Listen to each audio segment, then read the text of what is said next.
Hello and welcome to session number 6 of the story, the storytelling advantages Tea Talk with Rants. This is Tea Talk number 6. And so some folks have just now joined. We'll give them just a moment to come in with us. We've got Marnie, we've got Nicole, we've got A. Rifa, and we have Sam and Veronica who are just now joining.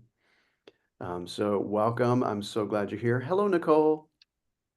It's great to see you. Hello. All right. So to get started, I want to just set some context for what we have been doing and where we are going. We have been looking at the L&D process and how to humanize the L&D process. And I'll share a graphic here with you. Actually, before we do that, let me share, thank Cognota and share a video from them.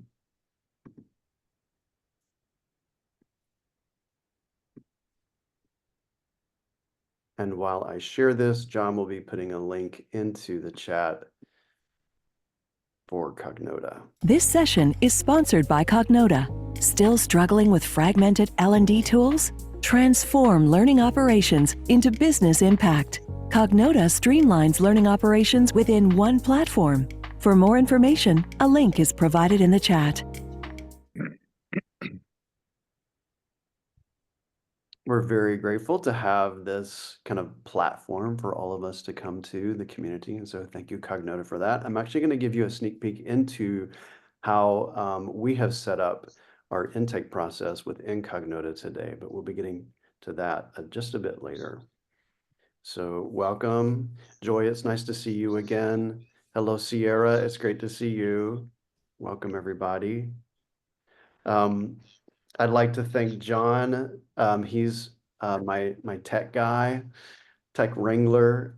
He is an instructional design external consultant with a focus on articulate storyline. John hosts his own online workshop called Get Good with Articulate Storyline. Hello, John. Oh, I need to unmute. Okay. Thank you, Rance, and good morning. As Rance said, I am an external consultant in instructional design, and I would be happy to chat with you about how I might be able to help you with a project. The aforementioned storyline workshop is coming up this time next month, or on next Thursday of next month at 6 o'clock Pacific time. Joe Waddington from the state of Washington will be talking about using AI to develop e-learning. So it would be a very interesting login if you have any interest in either storyline or who isn't interested in AI at this point. So the link is in the chat window. So hope to see you there. Okay. And back to the our star of this particular presentation, Rance. Our star, which is everybody on this call. So welcome, everybody. Let's go ahead and thank you, John. Go ahead and put a link to the poll within the chat now. And this isn't really a poll, but it's made in Mentimeter and it has some graphics that I just want to share with all of us, and you'll be able to scroll through these graphics at will. Okay, so we are humanizing the L&D process. And we have covered at length sharing the L&D story, like drafting that L&D story, and then thinking of ways. And today we're going to talk a little bit about how to get that story out to our stakeholders. We've covered intake, the intake process, a little sliver of the intake process, like that first point of contact when a stakeholder comes to L&D and says, "Hey, I need training. I need help. Can you help me?"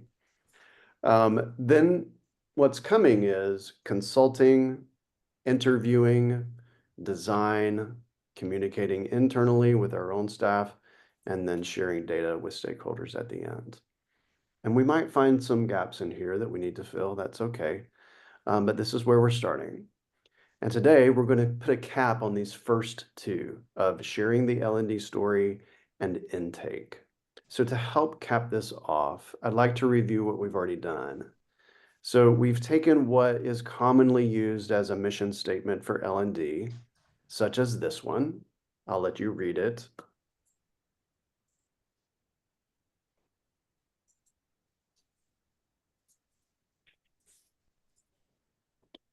And what we discussed as we look at this mission statement, when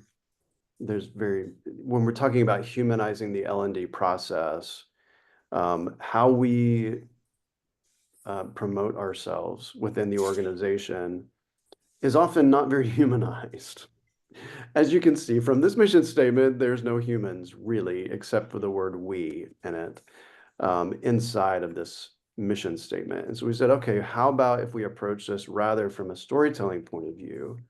And we answered some questions. We asked ourselves, how do we want our business partners to feel when they interact with us? What do we want them to say after they've interacted with us? What challenges are they struggling with? And then lastly, it's about us a little bit. How does L&D relieve their pain? So we can see that all of these questions put our focus on who we are helping. So our story is really developed by how we think about our audience, the people that we are helping. And you answered all these questions in one of our sessions, and you came up with a story that you might share externally with stakeholders. This is what you came up with.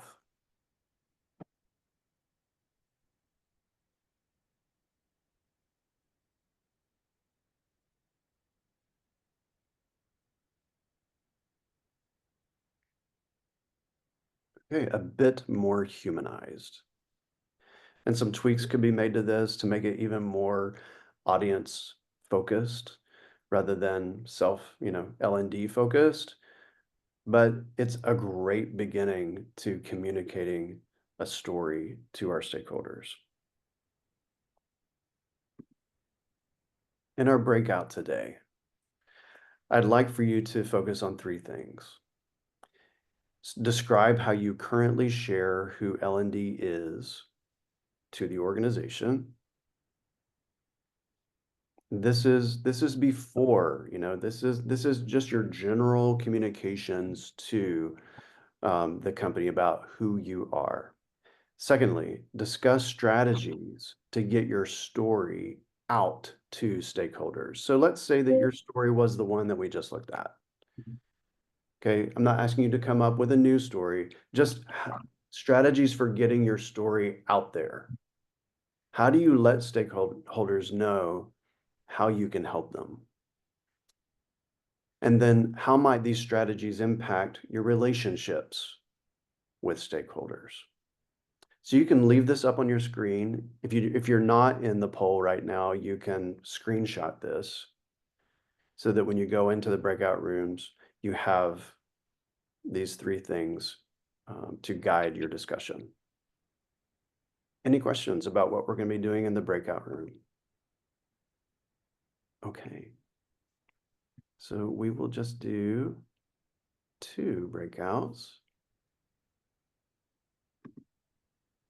And let's take about 10 minutes. So we'll come back at 10 till the hour.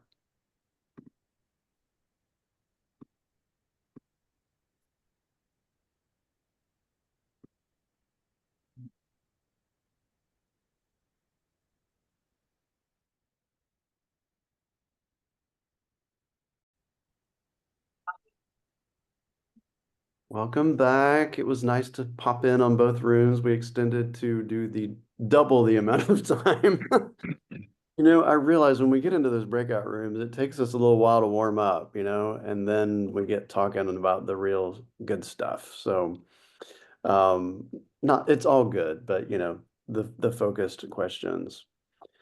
So thanks for being flexible.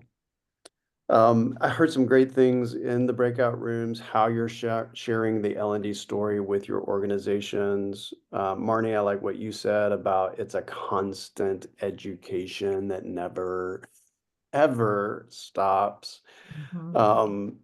And I like what Nicole said about, having an advisory group and a newsletter that goes out to stakeholders so that they are able to really communicate their story with stakeholders. And then seems like Veronica, you have a lot more, since it's a bit of a smaller company, personal relationships. Like you guys have more personal relationships with your stakeholders, which is awesome. So great. Some great ideas about how to get your story out. And when you get your story out, what advantage do you think there is for getting your story out when it comes to the time when they need training? Or what have you experienced? I actually had someone today. So I was telling Veronica the story of how I had spoke to someone about they wanted some ideas about implementing some training that was already out there. How do we do it? Do we just assign it to them? Do we have discussion afterwards or whatever? And we talked through all of that. And at the end of the meeting, he said, well, can you come join me in another meeting? Because I think these other people need to hear your ideas. And I thought, oh, okay, well, he's listening to me, yay. And so now I'm just another opportunity. And so I got into the meeting and the gal who was running it said, oh, Marnie, it's been over a year since we've talked to you. You made such an impression. I'm so excited you're here. I can't wait to hear your ideas. And I'm like, okay, wow, that really felt good. But at the same time, it's like, someone told me yesterday, this is the funniest thing. Someone told me yesterday, she said, I told her about the meeting that I had, and she said, well, it's because you're so charming. And I said, no, I think I'm opinionated and passionate. That's what it is, because I will give you my opinion about learning and development training all day long, but at the same time, you're going to hear my passion about it. And I think I'm going to put that on a wall somewhere and say, you are opinionated, just to remind myself when I'm not feeling it. But it was just one of those things that's like, wow, all these years I've been at my company for 10 years, and slowly and slowly and slowly, I'm being the one, I just want to make a difference, really, is all I want to do. But slowly people are starting to say, oh, you know what? I like her ideas. Let's bring her in over here and over here and over here. It's not always been like that. Sometimes you feel like you're talking to a wall, but did I answer that question, Rance? I went off a little. Yes, Okay. absolutely. Okay. Absolutely. So you've been getting the word out and you're committed to that constant education of your Yeah. stakeholders, and therefore you started getting invited to Yeah, which is fantastic. Now, I did mention to Veronica, and you probably all feel this. It's exhausting. It's exhausting because it's like, why don't you get this? Why doesn't it make sense to you right away that this is the way that people learn, and so this is the way we should be doing it, rather than throwing a PowerPoint at them, But That's anyway. true. Yep. And so, you're going to have probably many stories to share with your stakeholders in your relationship with them. For instance, Veronica's story is good in that they've communicated, hey, there is a better way than just PowerPoint, bullets on a slide. PowerPoint is fine. PowerPoint is a tool. It's not inherently bad, right? Yeah. It's the way we It use has a that bad tool. rap, though. It's the way we use it there's Yeah. something wrong with it often. But now the next part of her story is, let me level set some time constraints here, because they're bought in, but now they're like, oh, good, I want it next week. And so Yeah. story part 2, okay, let me bring you into our world just a little, just enough so you have enough taste for how long this actually takes to make. So, good. And then Joy is in a unique position where her company is actually contracting with the city of New York And so it is a lot of kind of mandates almost of this is mandated training. We have to have this training. And so it's a more difficult situation to kind of tell that story to your client. But I still think there's a way. We're going to figure it out, Joy. We're going to figure it out. You stick with us and we're going to figure it out. So when people come to you, they already have in their minds your story, right? Which is really their story because it's about them. It's about how you're helping them. And so if they come even with just a little taste of what that story is, it can change the intake process a bit. And I would like to share with you how we have set up at Need a Story Cognota's intake form. They have a cool intake form. It's very flexible, very cool. And for me, it gives me opportunities to find out more about who my audience is, my stakeholders are, and what the real problem is. So I will share that with you.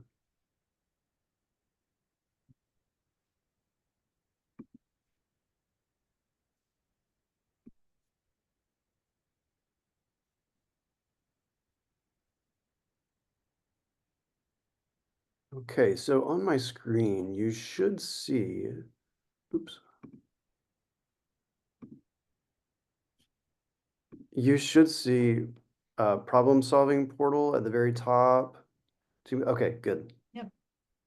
So at the very top then, this is not my training request portal. It is my problem solving portal. I love And that.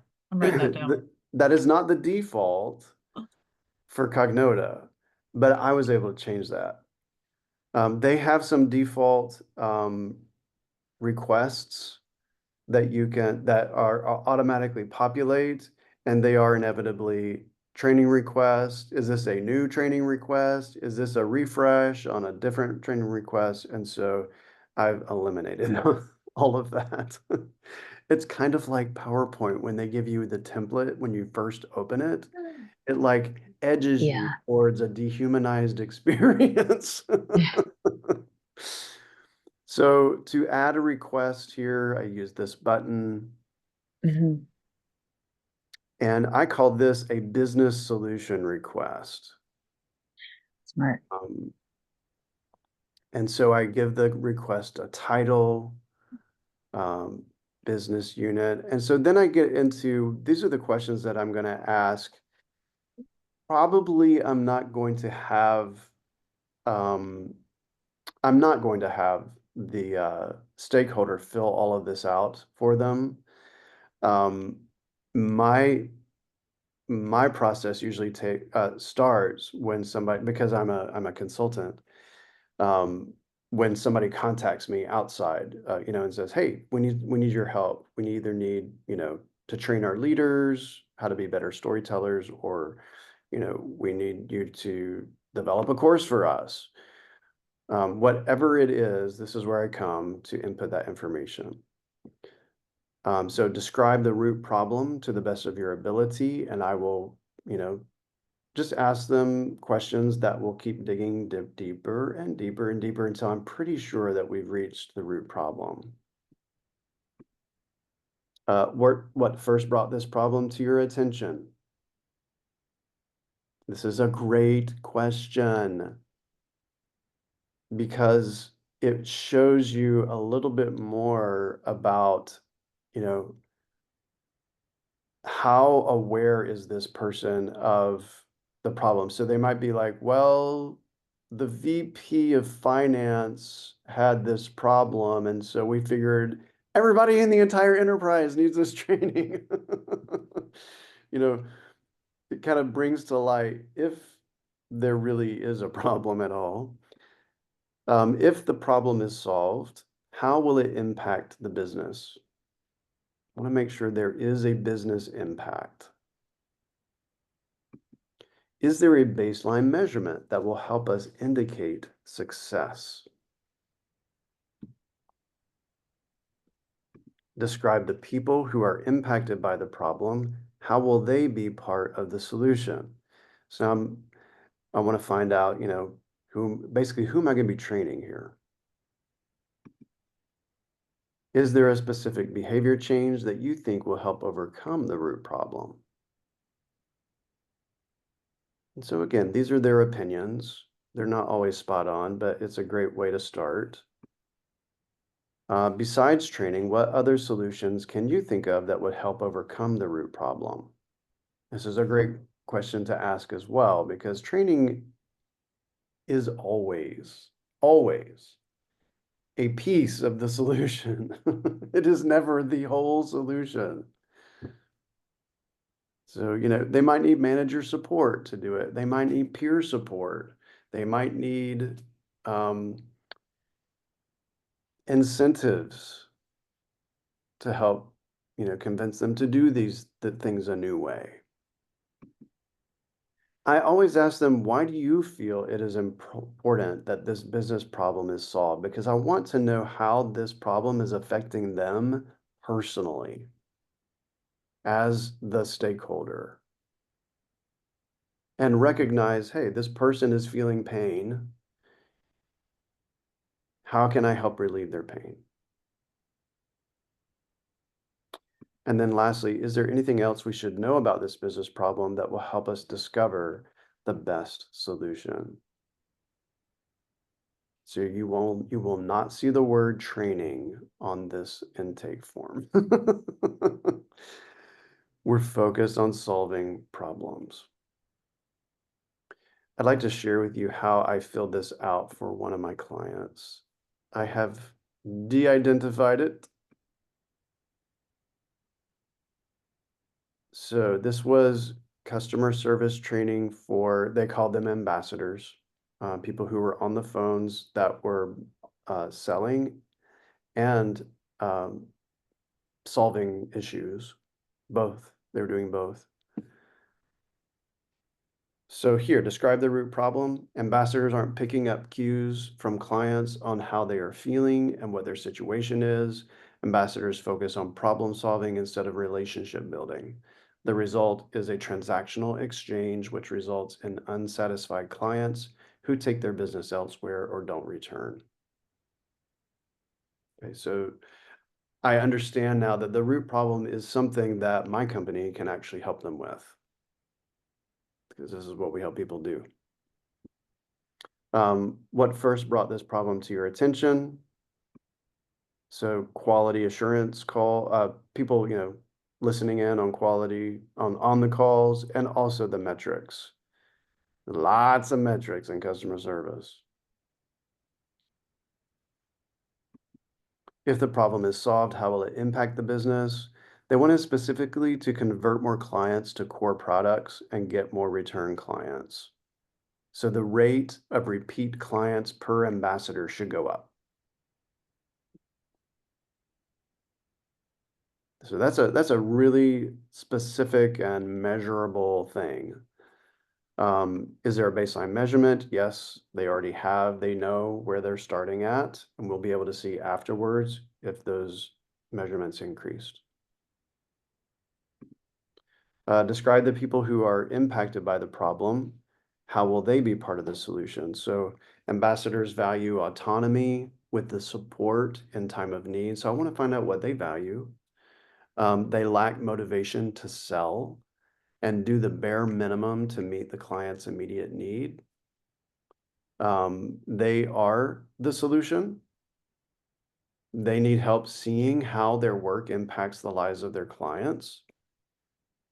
And then a story that illustrates the impact of customer service upon clients may work well for these people. So these are just some of my notes about who my audience is, what's driving them. And these are some of the behaviors that the client felt like would, and collaboratively, we created these. So move the client from one stage of the sell to the next. They need help doing that. They need help creating a shared story with the client. They need help with getting to know who their client is and match them to the products that will meet their physical and emotional needs. They need verbal and written storytelling skills. And they need the story design process for assessing where their client is in the process and how to get them to the next step that will help them accomplish this. So this is my action list. So for folks like Marnie, who have taken instructional story design, and Marnie, who is now a certified instructional story designer, because she has gone through the Do program. you see my diploma right back here? Oh, wait, waiting for We that, can- Rance. we Just can. kidding. I know you sent it, my certificate. She knows that this is called an action list. This is, and this is Joy, where really your impact can really shine, is creating an action list.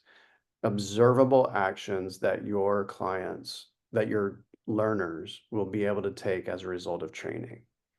Because often training, stays way up here, like just be aware of the housing guidelines or whatever you're training them on, or avoid non-compliance. Like these are things that we cannot really train people to do. So drill down to observable actions. And then besides training, what other solutions? Manager support, keeping new people trained, other motivational techniques. Compensation alone is not working for these people, even though, like they get a commission on the sell, they're not selling. Systems are difficult to manage during the call. That's a big one.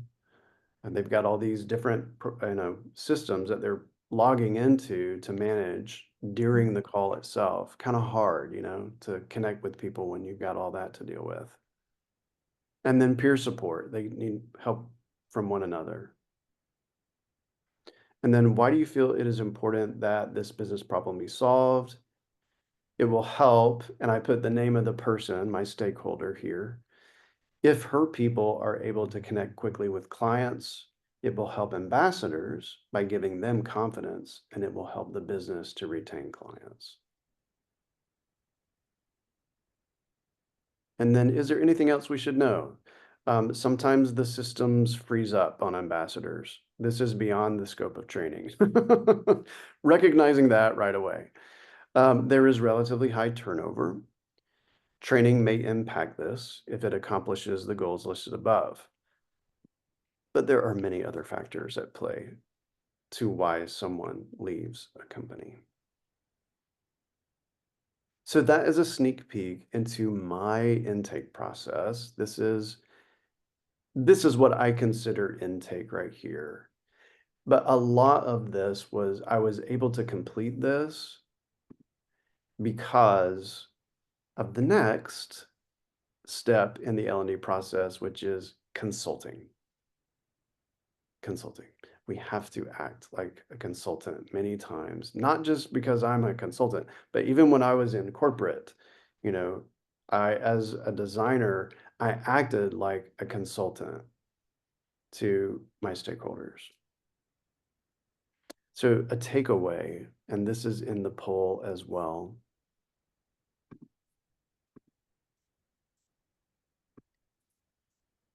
On the intake process. So humanizing intake. First, we market the L&D story. That's what we talked about in our breakout rooms. How can we get our story out there? Secondly, build relationships with stakeholders. So Marnie, you mentioned that you do that. Also, Veronica, you do that really well. Build relationships with those that are coming to you requesting training. Okay, great, you're doing that. Invite them to share business problems. Okay, become known as the person that needs to have that seat at the table to help solve a difficult problem. And let training, yes, training is our product. It's what we create often, But I would say before the training, then be known as that consultant, that person that people will come to when they need an answer to a difficult problem. And you can help them parse out, okay, this little sliver here, our team can help provide a solution for this business problem through this training initiative. These other pieces are, your managers are going to be able to help with these pieces. And maybe if change how people fill out paperwork is going to help quicken this part of the process. So, there's lots of different reasons why there are business problems, and solutions. Training is just one of those solutions. And that's really what you're the expert in, parsing out what belongs in the L&D department, and then helping just make recommendations on the other stuff. And then use intake as an opportunity to understand the whole story. Training is just a little part of that story. Training needs, but also to help get to know that stakeholder.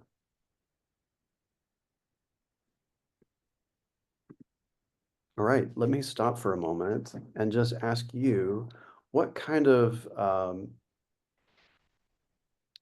things have you observed that you feel are helpful for yourself in this session today? Or what kind of questions come to mind? Let's just do a round robin. Do you mind starting, Veronica?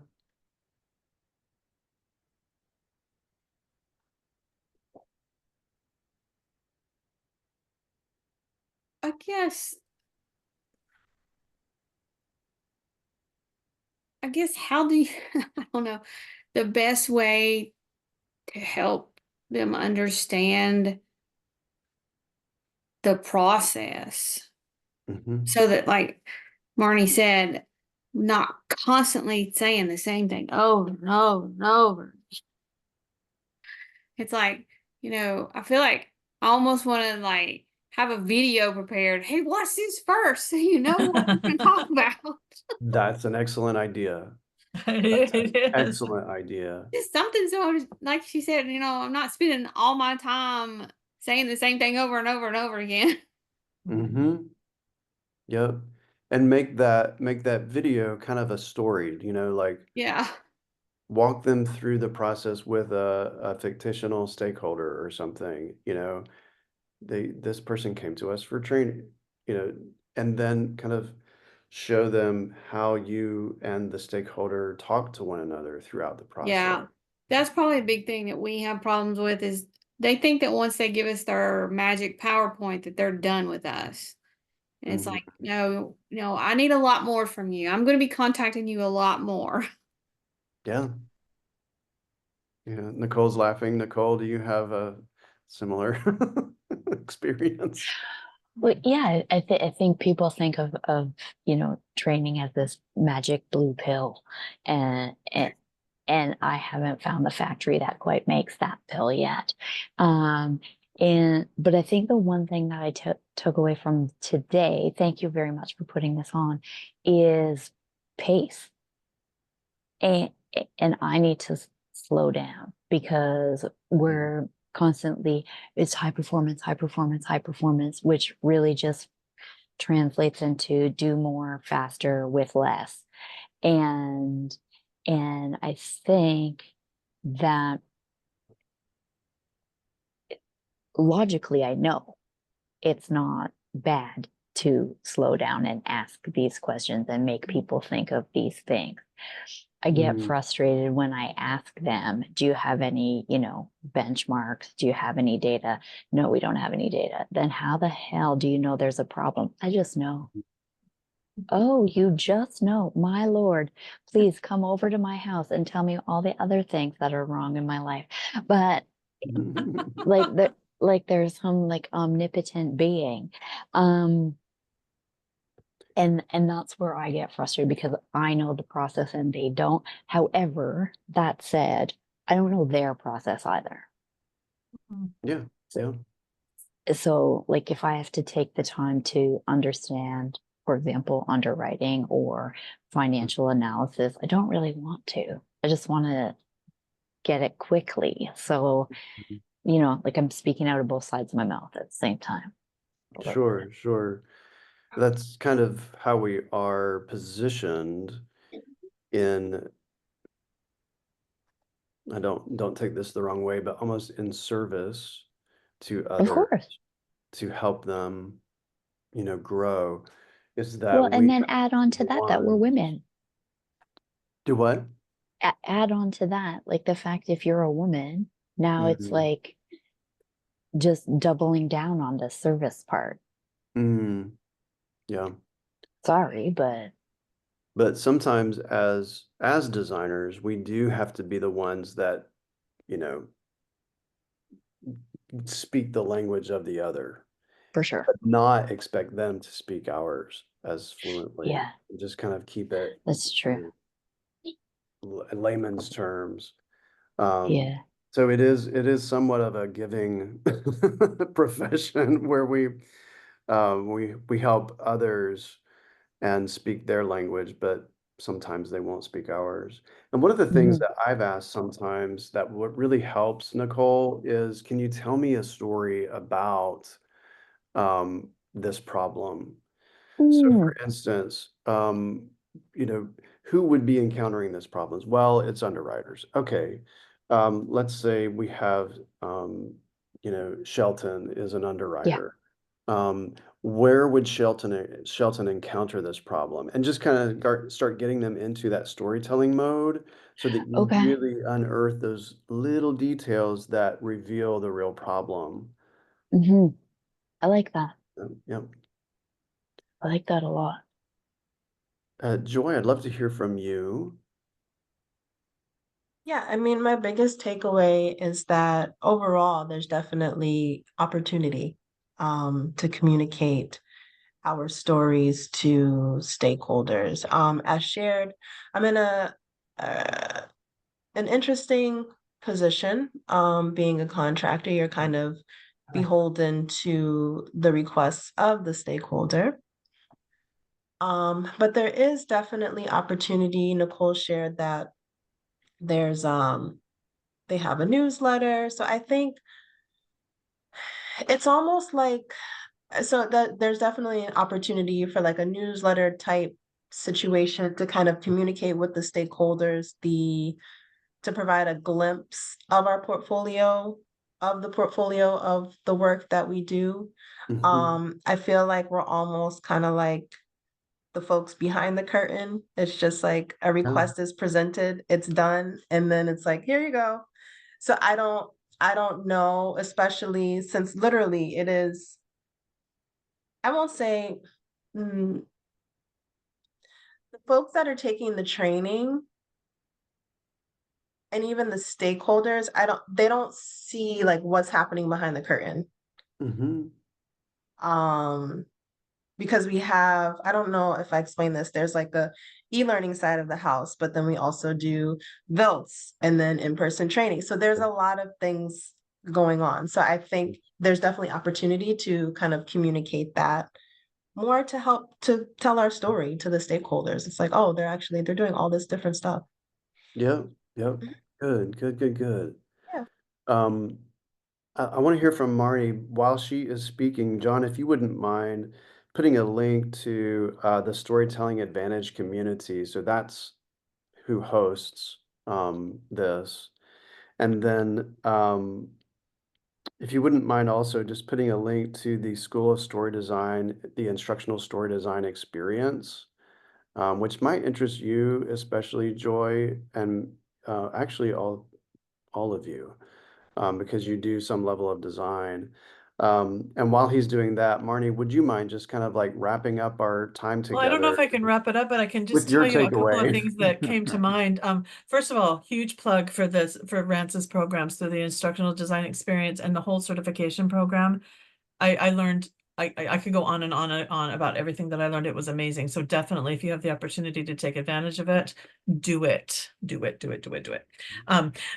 Just, Rance, I'm always going to plug it because I got so much out of it. Thank you. But one of the things that came to mind when a couple of you were talking, and this is around setting expectations. When okay, so you've taken in the request, you're like, okay, we've got a plan. We're going to start working on this. One thing that I always tell people is that I set their expectations and say, so I'm going to come to you and I'm going to ask you a lot of what you might think are dumb questions because you're my expert.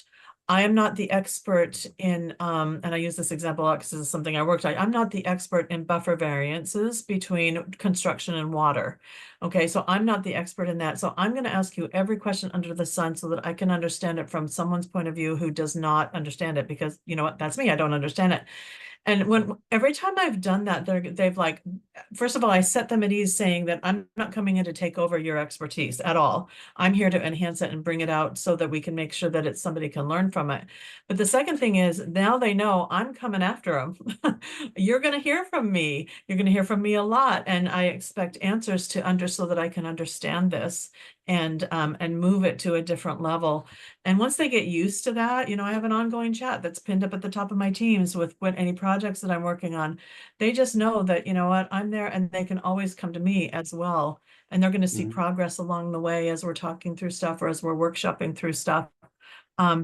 So I think one of the biggest things is, you're building a relationship with your stakeholder, and I'm not all business. I'm always asking, how's the kids, how's this, whatever, or where are you located? Because my company is all over the world.